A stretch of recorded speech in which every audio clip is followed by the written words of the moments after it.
ज्ञान पर्याय के आपने दो भाग बताए।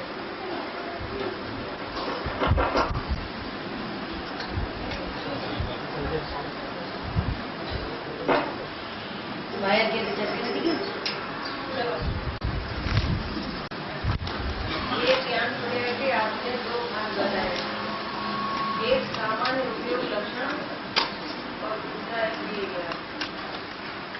तो क्या इस दूसरे भाग इंद्रिय ज्ञान में भी स्वपर का प्रतिभास होता है? यदि होता है तो किस प्रकार, और यदि नहीं होता है तो इंद्रिय ज्ञान में भी स्वपर का प्रतिभास है? इस कथन की क्या अपेक्षा है? कृपया स्पष्ट करें।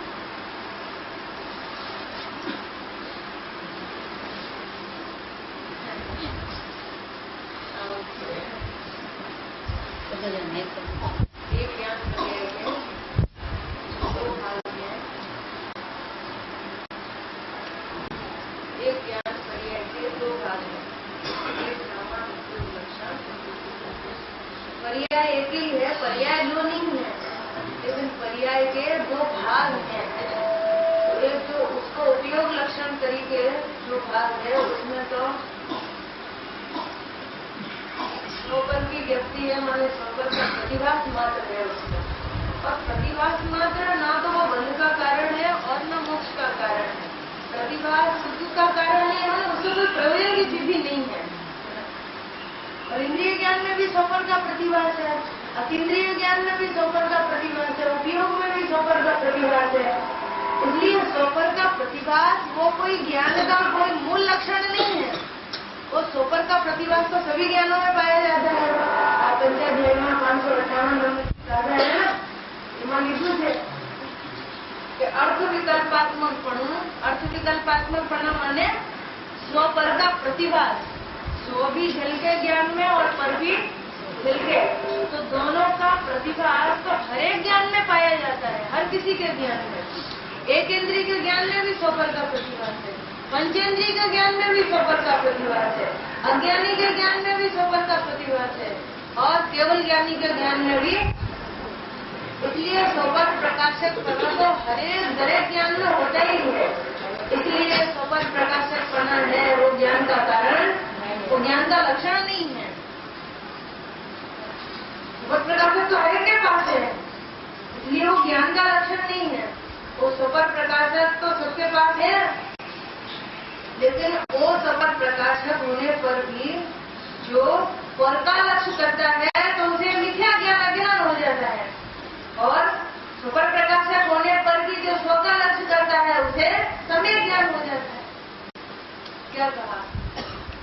मिथ्या ज्ञान में भी स्वपर प्रकाशक है, पर का लक्ष्य करता है, उसके ज्ञान में भी उसका आत्मा को जानने में आ रहा है, और आत्मा का लक्ष्य करके आत्मा को जानता है तो उसके ज्ञान में भी पर का प्रतिभास रह जाता है। माने प्रतिभास है वो सुख का कारण। क्या कहा? अज्ञानी के ज्ञान में भी, निगोदिया के ज्ञान में भी उसका पूर्ण आनंद स्वरूप भगवान आत्मा जानने में प्रतिभासित तो हो रहा है, उसके उपयोग में और उसके इंद्रिय ज्ञान में, दोनों में। उसके पास उपयोग लक्षण भी है जिसमें उसका आत्मा प्रतिभासित हो रहा है, और इंद्रिय ज्ञान भी परलक्षी है उसके पास, तो उसमें भी उसका आत्मा प्रतिभासित तो हो रहा है। ठीक है, तो उससे कोई आनंद नहीं आ रहा, आनंदमयी आत्मा जानने में आ रहा है, मैंने प्रतिभासित हो रहा है, तो भी वो आनंद का कारण उसको जाने, और उसको कब जाने कि पद का लक्ष्य छोड़े तब जाने, पद को जानना बंद करे और आत्मा का लक्ष्य करे। लक्ष्य एक का ही होता है, लक्ष्य दो का।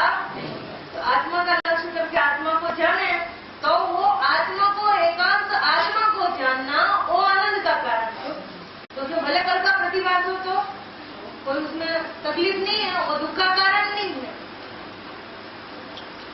आया कि लक्ष्य और प्रतिभास ये भेद समझ लो तो सब समझ में आ जाएगा।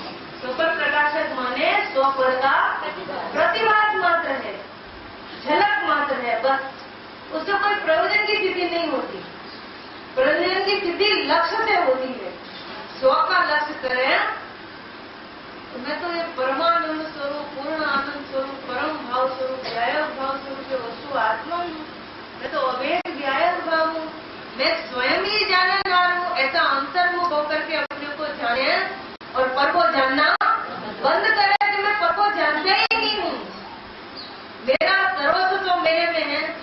मेरा ज्ञायत्व मेरे में, मेरा ज्ञानत्व मेरे में, मेरा ज्ञेयत्व भी मेरे में ही है।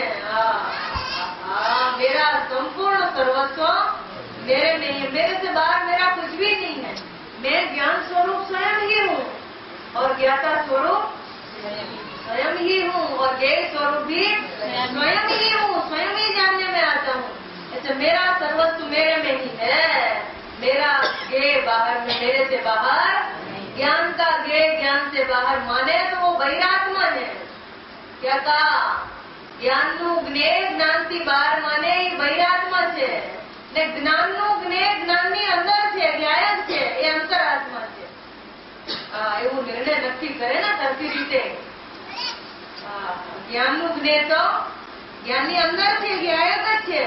ज्ञान नु ज्ञान का ज्ञेय ज्ञान से भिन्न नहीं होता है। ज्ञान का ज्ञेय तो ज्ञान से अभिन्न होता है। बस ज्ञायक ही ज्ञान का ज्ञेय माने ज्ञायक ही जानने में आता है। कैसे जानने में आता है ज्ञायक? कि मैं तो यह ज्ञायक ही हूँ, ऐसे जानने में आता है। पर के साथ मेरा जानने तक का संबंध वो मेरा तो नहीं है, लेकिन वो मेरा ज्ञेय भी नहीं है और मैं उसका ज्ञाता। मेरा सर्वस्व मेरे में ही है। मैं ज्ञान मात्र वस्तु आत्मा हूँ। मेरा सर्वस्व मेरे में है। ऐसा नक्की करके आत्मा का लक्ष्य करके आत्मा को जाने एकाग्र होकर, तो उसे आत्मा का अनुभव होता है। वो आत्मा का लक्ष्य वो आनंद का कारण है। और आत्मा का लक्ष्य छोड़कर पर का लक्ष्य करें और जानने में आता है। ये तो अनंत काल से किया है इसने। तो इसका नाम अज्ञान है। ये दुख का कारण है। आत्मा का लक्ष्य करना वो सुख का कारण है। आत्मा का लक्ष्य नहीं करना और पर का लक्ष्य करना वो दुख का कारण है। निगोदिया के ज्ञान में उसका पूर्ण आनंद स्वरूप भगवान आत्मा जानने में आ रहा है, तो भी उसे रंच मात्र भी आनंद की अनुभूति नहीं होती, क्योंकि उसका लक्ष्य आनंदमयी आत्मा के ऊपर नहीं है। और केवली भगवान के ज्ञान में निगोद के अनंत दुख, नरक के अनंत दुख, चारों गति के अनंत दुख उनके ज्ञान में जानने में आ रहे हैं कि नहीं? तो भी उन्हें दुख होता है, उनका वेदन होता है। क्यों? क्योंकि उसके ऊपर उनका प्रतिभास है, लेकिन लक्ष्य नहीं है। बोलो, दुख का प्रतिभास वो दुख का कारण नहीं है। दुख का लक्ष्य करना वो दुख का कारण है। आत्मा का प्रतिभास, आनंदमयी आत्मा का प्रतिभास वो सुख का कारण नहीं है। आत्मा का लक्ष्य करो, ध्यान दो उसके ऊपर, वो सुख का कारण है। तो कोई के दो जानने में आते हैं कि भाई दो जानने में किसी को आ ही नहीं सकते हैं। दो का प्रतिभास होता है, लेकिन जानना एक का ही होता है। प्रतिभास एक का नहीं होता है। प्रतिभास ऐसी ही स्वच्छता है, ऐसी ही स्वच्छता है कि प्रतिभास दो का आश्रम में एक साथ एक ही पर्याय में होता है। एक ज्ञान की स्वच्छता है। और ज्ञान का ज्ञानत्व क्या है? कि ज्ञायक को ही जाने और पर को नहीं जाने, वो ज्ञान का ज्ञानत्व है। और पर को ही जाने यानी ज्ञायक को नहीं जाने, वो ज्ञान का अज्ञान है। तो ज्ञान में तो सबर प्रकाशकपना है। एक बात बताओ, अनंत काल से पर का लक्ष्य करके पर को जान रहे हो, तो आत्मा का प्रतिभास ज्ञान में से मिट गया है, अभाव हो गया है? नहीं हुआ ना, लेकिन लक्ष्य नहीं किया है। लक्ष्य नहीं किया है तो भी प्रतिभास तो रहा है। प्रतिभास का कभी अभाव नहीं होता। ऐसे ही अज्ञान की पर्याय अकेले ज्ञायक का ही लक्ष्य करे, ज्ञायक ही जानने में आता है, पर जानने में आता नहीं। तो पर का प्रतिभास मिट जाता है? नहीं मिटता। पर का प्रतिभास नहीं मिटता है, लेकिन पर का लक्ष्य छूट जाता है। तो पर का लक्ष्य ही तो छोड़ना है, क्योंकि पर का प्रतिभास दुख का कारण नहीं है। पर का लक्ष्य वो दुख का कारण है। और पर का लक्ष्य पर को जानना बंद किए बिना छूटता नहीं है। और पर को जानना बंद किए बिना आत्मा का जानना होता नहीं है। और आत्मा को जाने बिना आत्मा का लक्ष्य होता नहीं है। आत्मा का लक्ष्य हुए बिना आनंद का अनुभव होता नहीं है। तो जिसको आत्मा का आनंद का अनुभव करना हो, उसे क्या करना चाहिए? आत्मा का लक्ष्य करना चाहिए। आत्मा का लक्ष्य कैसे होगा? कि आत्मा जानने में आवे तब होगा। आत्मा जानने में कब आ रहा है? कि पर का लक्ष्य छूटे तब। और पर का लक्ष्य कैसे छूटे?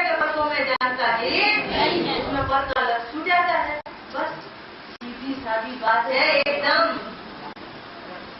આ સીઝન આવી છે, સીઝન ફૂલ સીઝન ચાલે છે, અનુભવ કરવાની ફૂલ સીઝન છે. અત્યારે પ્રમાદ કરવા જેવું નથી. ખૂબ અંતરથી અપૂર્વતા લાવી જાગૃત થઈને આ વાત ખૂબ अच्छी तरह समझने जैसी है.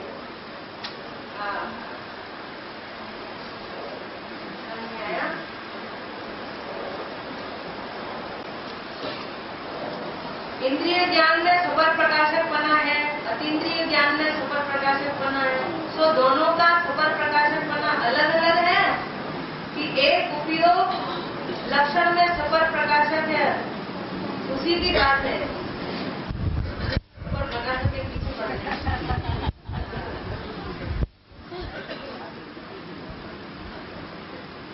यदि इंद्रिय, अभी देते हैं जवाब, यदि इंद्रिय ज्ञान में भी सुपर प्रकाशक बना है तो इंद्रिय ज्ञान तो विभाव रूप है और सुपर प्रकाशक बना तो स्वभाव है. तो दोनों एक साथ कैसे? देखो भैया, ये बात ऐसी है, ज्ञान की दृष्टि की बात एकदम शैली में सट है, सीधी सट है. मेरे में परिणाम मात्र का अभाव है तो परमात्मा अनंत गुण में एक व्याय भाव परमात्मा. बस मेरे में तो इंद्रिय ज्ञान भी नहीं है और अतीन्द्रिय ज्ञान भी नहीं है, तो अनादि अनंत अतीन्द्रिय ज्ञान अनंत का नाश. बस ऐसा जाने और ऐसी दृष्टि करे तो अनुभव समझ में आया. पर जो ज्ञान का विषय है ना थोड़ा अटपटा है, गहन है बहुत. क्योंकि ज्ञान है वो स्वभाव से ही सविकल्प है. ज्ञान में सविकल्पना है वो दो प्रकार का है, एक स्वाभाविक सविकल्पना और एक व्यवहारिक सविकल्पना. क्या कहा? ज्ञान में सविकल्पना साकार उपयोग में ज्ञान शक्ति है ना, तो सविकल्पना जो ज्ञान का स्वभाव है वो कैसा है? एक तो स्वाभाविक है न, एक परलक्षी ज्ञान में भी सुपर प्रकाशकपना है और स्वलक्षी ज्ञान में भी सुपर प्रकाशकपना है. क्या कहा? परलक्षी ज्ञान में भी सुपर प्रकाशकपना है और स्वलक्षी ज्ञान में भी सुपर प्रकाशकपना है. परलक्षी ज्ञान इंद्रिय ज्ञान में पर का लक्ष्य है लेकिन स्व का प्रतिभास है. पर का प्रतिभास प्लस पर का लक्ष्य, उसका नाम परलक्षी इंद्रिय ज्ञान ज्ञान, और उसमें मात्र स्व का प्रतिभास, कोई प्रयोजन की स्थिति नहीं. बराबर. अतीन्द्रिय ज्ञान स्वलक्षी है, स्व का प्रतिभास प्लस स्व का लक्ष्य. क्योंकि लक्ष्य एक का ही होता है, लक्ष्य दो का नहीं होता है. प्रतिभास दो का होता है और लक्ष्य एक का. अब इंद्रिय ज्ञान में सुपर प्रकाशक बना है वो कैसा? एकदम पर पदार्थ के ऊपर लक्ष्य है और उसमें मात्र आत्मा का प्रतिभास होता है.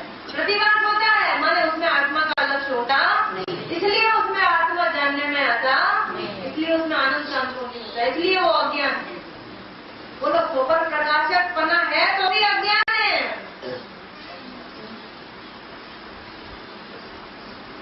अभी अज्ञान में भी सुपर प्रकाशक बना है, विचार तो करो. इसलिए सुपर प्रकाशक बना वो ज्ञान का लक्षण सम्यक ज्ञान का लक्षण नहीं है. क्योंकि सम्यक ज्ञान का लक्षण तो उसे कहते हैं कि जो खाली सम्यक ज्ञान में ही हो है और अन्य में, और सुपर प्रकाशक बना तो अज्ञान में भी है, इसलिए उसमें अति व्याप्ति दोष आता है. लक्ष्य में भी हो और अलक्ष्य में भी पाया जाए उसका नाम अति व्याप्ति दोष आता है. तो ये सम्यक ज्ञान का लक्षण नहीं है सुपर प्रकाशक बना. सम्यक ज्ञान का लक्षण तो एकांत स्व प्रकाशक बना ही है. नियम 4 में गाथा है 165 नंबर की, उसमें कहते हैं कि स्व प्रकाशक लक्षण से ही आत्मा लक्षित होता है. बोलो, पर प्रकाशक से लक्षित नहीं होता है, सुपर प्रकाशक लक्षण से आत्मा लक्षित नहीं होता है. अकेला स्व प्रकाशक लक्षण से ही आत्मा लक्षित होता है, आत्मा की प्राप्ति होती है. જાણનારો જણાય છે એમાં આત્માનું જ્ઞાન ને ભાન, એમાં આત્માનો અનુભવ થાય. આત્માનુભવનું લક્ષણ શું? કે જાણનારો એકાંત, જાણનારો જણાય છે ને પર જણાતો નથી. અને આ જે સૂત્ર છે ને સ્પીકર, इसमें आया है ना कि જાણનારો પેલા તો હું જાણનાર છું ને હું કરનાર નથી, એમાં તો અનુભવનો વિષય દ્રષ્ટિ કા વિષય दिया, હું જાણનાર છું ને હું करनार નથી, बराबर। પછી अनुभव की विधि, पहली लाइन में अनुभव का विषय, दूसरी लाइन में अनुभव की विधि। क्या विधि है कि जे હું જાણનાર છું ને એ જ જાણનારો જણાય છે અને ખરેખર પર જણાતું નથી। એ ખરેખર પર જણાતું નથી એનો બે અર્થ નીકળે છે। જો કેવી રીતે જાણનારો જણાય છે એ તો સમ્યક એકાંત, બરાબર। પછી ખરેખર ખરેખર પર જણાતું નથી, ખરેખર પર जनातु नहीं, એટલે वास्तवમાં पर वास्तव में पर जानने में ही नहीं आता है। इस तरह से विचार करना, खरेखर पर जनातु नहीं एम, तो इसमें वास्तव में पर जानने में ही नहीं आता है, तो इसमें पर का लक्ष्य छूट जाता है।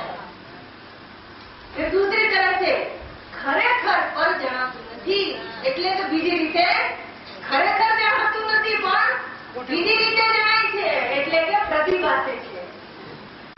બે વાત નીકળે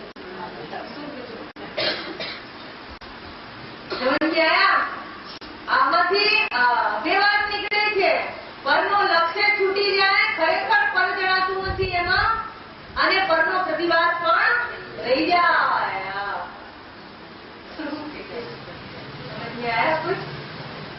કિશોરભાઈ, ખરેખર પર જણાતું નથી, ખરેખર આ વાત ખોટી જ છે, ખરેખર આવી રીતે વિચારવું, ખરેખર પર જણાતું જ નથી એટલે ખરેખર પર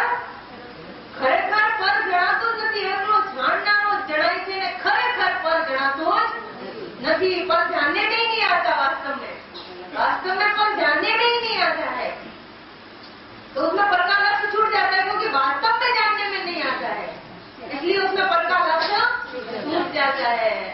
वो निश्चयात्मक है बात, खरेखर मैंने वास्तव में पर जानने में ही उसमें लक्ष्य छूट जाता है, અને પછી ખરેખર પર જણાતું નથી, ખરેખર જણાતું નથી, ખરેખર હું સાચું કહું છું એટલે સાચું તો કહું છું પણ આમ ફેર નથી લાગતો બે વાતમાં, બોલવાથી જ ફેર લાગે છે। ખરેખર પર જણાતું નથી એટલે और जनाय છે પણ ખરેખર જણાતું નથી એમ। સમજી ગયા? એટલે એનો પ્રતિવાદ રાખ્યો પણ લક્ષ્ય છોડાવી દીધું। ગુરુદેવનું એક વચન આવ્યું, આ પુસ્તક છે ને ઇન્દ્રિય જ્ઞાન જ્ઞાન નથી એમાં લીધું છે કે આ એક ભાવ પુસ્તક છે, છેલ્લી ગાથા ઉપરનું પ્રવચન ગુરુદેવનું, એમાં એટલું સરસ લીધું છે, એક સૂત્ર આવ્યું એમાં ગુરુદેવ કે જણાય છે એ ચીજ જણાતી નથી પણ જાણનારો, આ ગુરુદેવના શબ્દો છે, ક્યારેક ભાવ પુસ્તકમાં બહુ સરસ છે। એક એ કે જણાય છે એ ચીજ જણાતી નથી પણ ત્યાં તો જાણનારો જણાય છે। શું કીધું? હા, જણાય છે, આ વિડીયો જણાય છે, આ માઇક જણાય છે, આ સભા જણાય છે પણ એ જણાતું નથી પણ જાણનારો જણાય છે। આ જણાય છે એમ કહીને એનો પ્રતિવાદ રાખ્યો પણ એ જણાતો નથી, જાણનારો જણાય છે, એમાં જાણનારનો લક્ષ્ય કરાવી દીધું। આ ગુરુદેવની શૈલી કોઈ અદભુત, એક શબ્દમાં કેવું બધું આખું જેમ દર્શન કહી દીધું, કોઈ દોષ આવે જ નહીં। આ જણાય છે, આ વાણી જણાય છે પણ એ જણાતી નથી, એ જણાય છે એ વખતે એ જણાતી નથી પણ જાણનારો, કેમ કે જાણનાર ઉપર અમારો લક્ષ્ય છે માટે જાણનારો જણાય છે। એ ચીજ તો જણાય છે પણ એ જણાતી નથી। લાવ ને અહીંયા પુસ્તક હશે, એથી જ્ઞાન નથી બતાવી દઈએ એટલે ઘરે જઈને વાંચશે ને। આ તો બહુ માલ છે, આમાં તો જણાય છે એ ચીજ જણાતી નથી, જણાય છે એમ કહીને એનો પ્રતિવાદ રાખ્યો પણ એ જણાતી નથી, એમાં એનો લક્ષ્ય છોડાવી દીધો ને જાણનારો જણાય છે, એમાં આત્માનો લક્ષ્ય કરાવી દીધું। ખરેખર પદ જણાતું નથી એટલે ખરેખર સ્વભાવથી પદ નથી જાણતું। હા, સ્વભાવથી પદ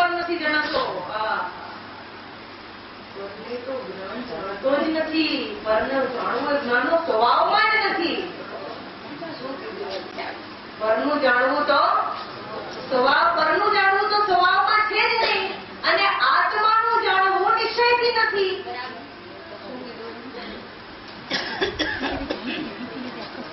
पर को जानना तो स्वभाव ही नहीं है. ज्ञायक નથી क्यों? तो पर ने જાણવું તો સ્વભાવમાં જ નથી. સ્વભાવ में ही नहीं है. બરાબર? અને આત્માનું જાણવું નિશ્ચયથી નથી.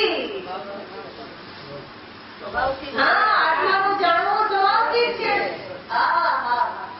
पर को तो स्वभाव से जानता ही नहीं हो, तो उसमें पर का लक्ष्य आमूल संपूर्ण रूप से उसमें अंदर से पर का लक्ष्य मूल में से छूट जाता है.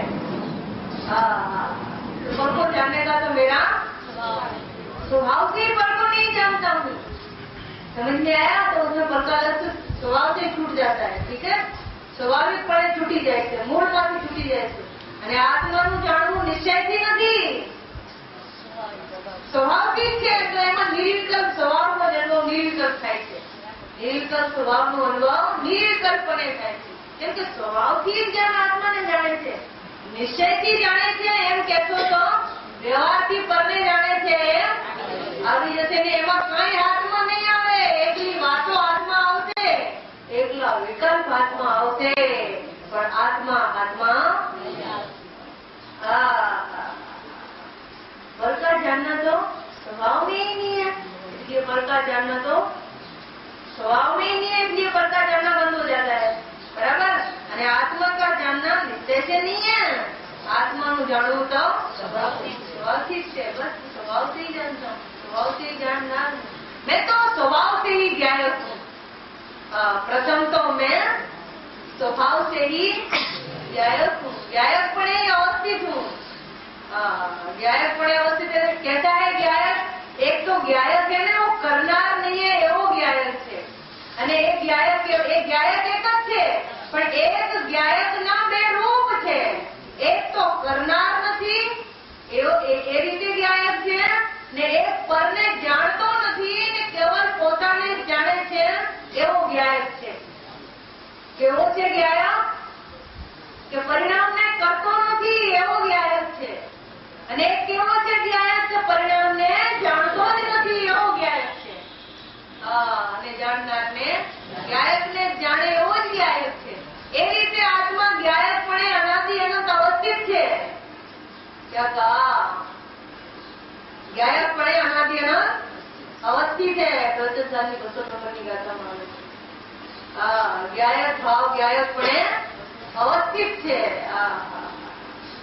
એક તો કરનાર નથી એવા ટંકોત્કીર્ણ નિષ્ક્રિય જ્ઞાયક ભાવપણે અવસ્થિત છે. અને એ જ્ઞાનની પર્યાય રૂપે પરિણમે છે. અને એ જ્ઞાનની પર્યાય કેવી છે? કે પરને જાણતી જ નથી, અનાદિથી જ્ઞાયકને જાણે છે એવા જ્ઞાયકપણે અવસ્થિત છે. અપરિણામી જ્ઞાયકપણે અવસ્થિત છે અને પરિણામી પણ જ્ઞાયકપણે અવસ્થિત છે. ધ્યેય પણ જ્ઞાયકપણે અવસ્થિત છે અને જ્ઞેય પણ જ્ઞાયકપણે અવસ્થિત છે. પણ અન્યથા અદ્યોતિત થઈ ગયો છે. હું રાગી છું ને રાગને જાણું છું. હું રાગી છું એમાં ધ્યેયરૂપ જ્ઞાયક દ્રષ્ટિમાં આવતો નથી. હું રાગને જાણું છું એમાં જ્ઞેયરૂપ જ્ઞાયક જ્ઞાનમાં આવતો નથી.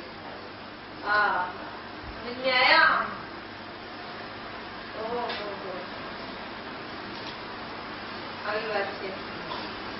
હું રાગી નથી ને રાગને જાણતો નથી. હું તો જાણનાર છું ને જાણનારો તો જાણનાર જ છું ને જાણનારને જાણું છું. क्या 4 बातें क्या आई थी भगवान ने? कैसा है ज्ञायक? हाँ, कैसा है ये ज्ञायक आत्मा? 4 बातें. कैसा है ये ज्ञायक आत्मा? कि स्वयं होते हुए विकल्पों का करने वाला भी नहीं है, उनको रोकने वाला भी नहीं है, और उनका भोगने वाला भी नहीं है, और उनको जानने वाला भी नहीं है. परंतु कैसा है ज्ञायक? कि मैं जाननहार हूँ और जाननहार को ही जानता हूँ और जाननहार ही मुझे जानने में आता है, ऐसा भी मैं जानता हूँ.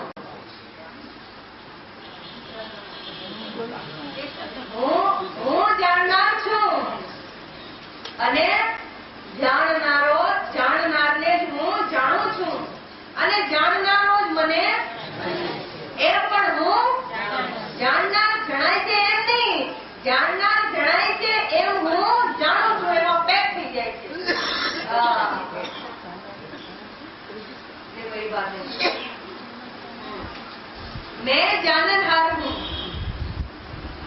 और जाननहार को ही मैं जानता हूँ. जाननहार ही मुझे जानने में आ रहा है और जाननहार ही मुझे जानने में आ रहा है, ऐसा भी मैं जानता हूँ. ऐसा लेना. जगह 4 बातें. हूँ जाननार छूं, जाननार ने हूँ, જાણનારને હું જાણું છું અને જાણનારો જ મને જણાય છે અને જાણનારો મને જણાય છે એમ પણ મને જણાય છે. और પછી नास्ती से मैं जाननहार हूँ, मैं पर को नहीं जानता हूँ, मुझे पर जानने में नहीं आता है, पर मुझे जानने में आता है, ऐसा भी मैं नहीं, पर मुझे जानने में नहीं आता है, ऐसा भी मैं नहीं जानता हूँ. क्या कहा? तो उसने ऐसा लिया ना कि जाननार जानने में आता है, ऐसा ही मैं जानता हूँ. जाननार મને જણાય છે એમ હું જાણું છું, હું જાણનાર છું અને જાણનાર મને જણાય છે. જાણનારને હું જાણું છું અને જાણનાર મને જણાય છે એમ પણ મને જણાય છે. હું જાણનાર છું ને હું પરને જાણતો નથી ને મને પર જણાતું નથી.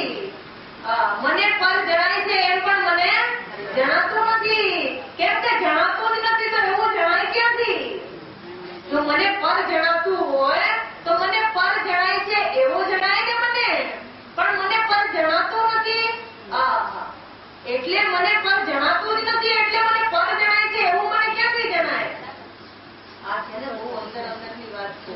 અંદરમાં જઈને જુએ ને તો આખો જ્ઞાનનો વિલાસ તમને દેખાશે. આ બહારમાં જોયા કરે છે ને, આ બહારમાં તો આખો જળનો વિલાસ છે. બહારમાં જોતા જળ જ જળ દેખાય છે. આ વાણી જળ, આ કાન જળ, એને સાંભળે એ પણ બધું જળ જળ છે. અને એને સાચું માની તો જળ બુદ્ધિ થઈ જશે. એ સાચું નથી. આ તો સ્વપ્ન જેવું છે. આ તો બહારની દુનિયા છે. આ તો ભગવાન તારો પરદેશ છે. આ તારો સ્વદેશ નથી. આ તારો જ્ઞાયક લોક છે. એ લોક તારો જ્યાં છ દ્રવ્યો રહે છે એ લોક અમારો તો જ્ઞાયક લોક છે. જ્ઞાન લોક છે એ અમારો છે. જ્યાં તો એકલો જ્ઞાયક ભગવાન આત્મા પોતે જે જાણનાર છે એ જ પોતે પોતાને જાણે છે ને પોતે જણાય છે. જ્યાં આનંદનો ભોગવતો છે, જ્યાં પરમાનંદનો પૂર્ણાનંદનો નાથ, આ જાગ્રત અત્યંત શુદ્ધ સ્વરૂપ જ્ઞાયક દેવ વિરાજે છે. આ જ્ઞાનમય જ્ઞાયક લોક એ તારો લોક છે. આ બહારનો લોક છદ્રવ્યમય લોક એ તારો લોક નથી. એટલે છદ્રવ્યમય વિશ્વ અમને જણાતો નથી. અમારો વિશ્વ તો અમારો જ્ઞાન છે. અમારો લોક તો અમારો જ્ઞાન છે. જ્ઞાન से बाहर कोई वस्तु को मैं नहीं देखूं हूँ, नहीं जानू हूँ. આમાં લીધું છે રતનચંદ સાવકાચાર. બોલો રતનચંદ સાવકાચાર ને ઓલા શું નામ સદાશિવદાસજી. બોલો यही निकला.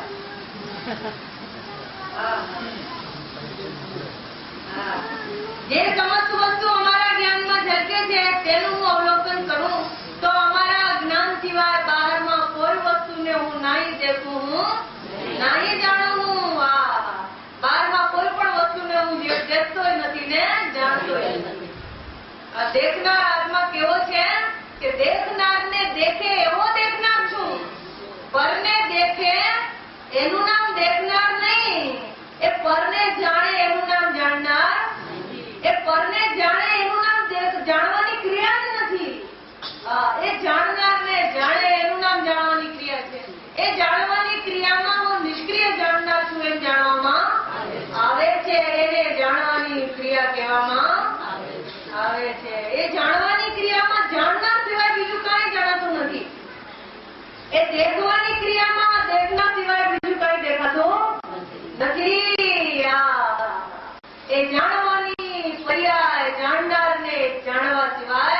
બીજા કોઈને જાણતી એ શીલવાન છે, એ શીલવતી છે.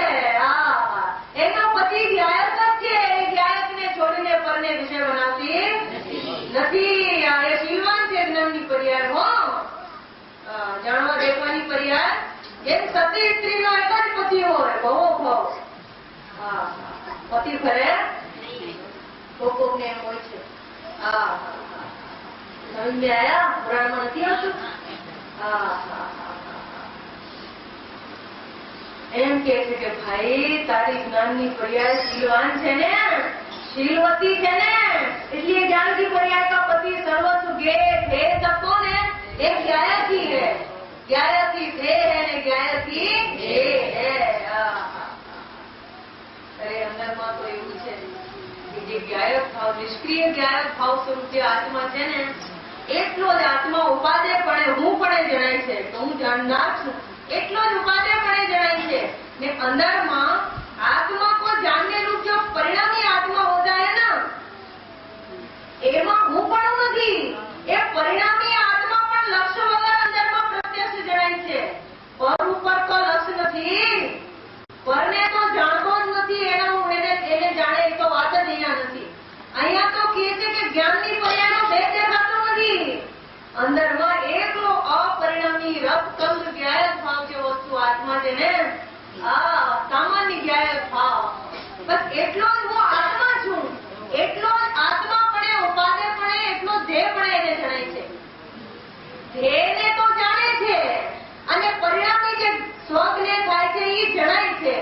અંદરમાં પરિણામીને જાણતો નથી, પણ પરિણામી જણાય છે. બોલો, કે ઉપર લક્ષ્મી તો બાકી નહીં. લક્ષ્ય તો એકલા અપરિણામી ગાયક ભાવ ઉપર છે કે હું તો એકલો જાણનાર આત્મા છું. તો એનું લક્ષ્ય છે ને, એ ધ્યેય છે ને, હું તો ધ્યેય સ્વરૂપ ગાયક ભાવ છું. એમ ધ્યેયને ઉપાદેયપણે ધ્યાવતા, ધ્યેયને ધ્યેયપણે ધ્યાવતા એને ધ્યાન અને ધ્યેયનો ભેદ દેખાતો નથી. એવો ધ્યાતાપણે પરિણમે છે. એ ધ્યાતા છે ને એ જ્ઞેય છે. એ ધ્યાતા છે, એ ધ્યેય નથી. અંદરમાં પરિણામી આત્મા પણ લક્ષ્ય વગર જણાય છે. અંદરમાં જે આનંદ આવે છે એ આનંદની પર્યાય પણ લક્ષ્ય વગર પ્રત્યક્ષ જણાય છે. તો પરને જાણવાની વાત તો એમાં સમજાય છે કઈ? અંદરમાં અપરિણામી આત્મા છે, એને જ્ઞાન જાણે છે એકાગ્રતા પૂર્વક, ને એને જાણે છે ને એને જાણતો રહે છે. એમાં ટકી રહે છે, એમાં દ્રઢ ઉપયોગ રહે છે. ઉપયોગ એનાથી છોટ્યો જ રહે છે. ઉપયોગ કરતું નથી. ઉપયોગ ફરીને પરિણામીને જાણવા જતું નથી. અપર ઉપયોગ, દ્રઢ ઉપયોગ, એકાગ્ર થયેલો ઉપયોગ, અભેદ ઉપયોગ. એટલો ઉપયોગમાં હું અભેદ ગાયક છે એમ જાણવામાં આવે છે. એ અભેદ ઉપયોગમાં જ અંદરમાં એ અભેદ ઉપયોગમાં પરિણામી થયેલો આત્મા લક્ષ્ય વગર પ્રત્યક્ષ જણાઈ જાય છે. પણ એને પણ જાણતો નથી. તેમ જણાતો નથી એમ નથી. પરને તો જાણતો નથી ને પર જણાતો નથી. પરિણામીને જાણતો નથી, પણ પરિણામી લક્ષ્ય વગર પ્રત્યક્ષ અપરિણામી ગાયકને તો જાણે છે ને, ઈ તો જણાય છે. પણ એને જાણે છે ને ઓલો પરિણામી એક અભેદ રસ જણાય છે.